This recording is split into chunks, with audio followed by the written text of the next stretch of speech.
Hello बच्चों, let's see this question. The question says sucrose in water is dextrorotatory, alpha D plus 66.4 degree.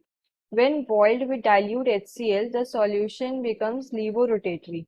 Alpha D is equals to minus 20 degree. In this process, the sucrose molecule breaks into, and the options are L-glucose plus D-fructose. Second option is L-glucose plus L-fructose. Third option is D-glucose plus D-fructose and fourth option is D-glucose plus L-fructose. तो इस question के अंदर क्या है कि यहाँ पर sucrose की हाइड्रोलिसिस हो रही है। पहले सुक्रोज वाटर के अंदर क्या था, डेक्स्ट्रोरोटेटरी था। यहाँ पे प्लस साइन इज इंडिकेटिंग कि वो डेक्स्ट्रोरोटेटरी है। लेकिन जब हमने उसे HCl के साथ, डायल्यूट HCl के साथ बॉईल करा, हाइड्रोलिसिस करी, तो सॉल्यूशन के लीवोरोटेटरी हो गया। This minus sign is indicating कि वो लीवोरोटेटरी है। तो key concept of this question is key concept is hydrolysis of sucrose.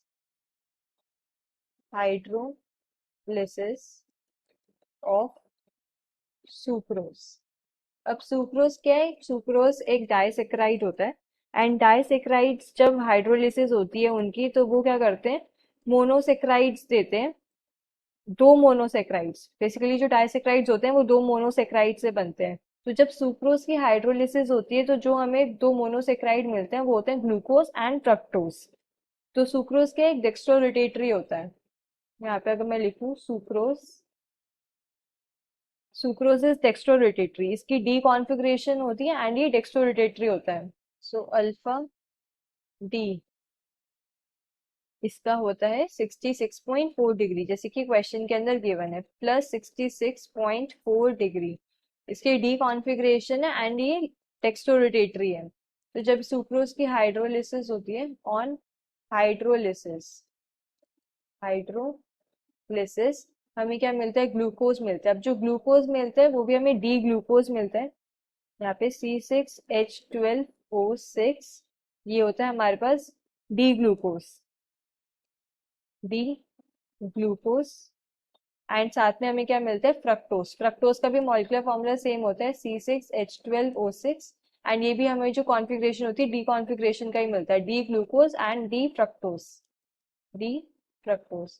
हमें डी ग्लूकोज मिलता है एंड डी फ्रक्टोज मिलता है। तो ये जो डी ग्लूकोज होता है ये होता है डेक्स्ट्रो रोटेशन होती है इसकी।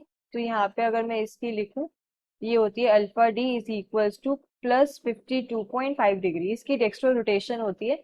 बट जो फ्रक्टोज मिलता है इसकी लीवो रोटेशन होती है।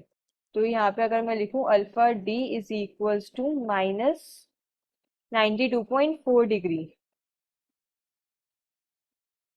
अब लीवो रोटेशन ज्यादा है डेक्स्ट्रो रोटेशन से, देयरफॉर जो ये पूरा सॉल्यूशन होता है वो हमारा लीवो रोटेटरी हो जाता है।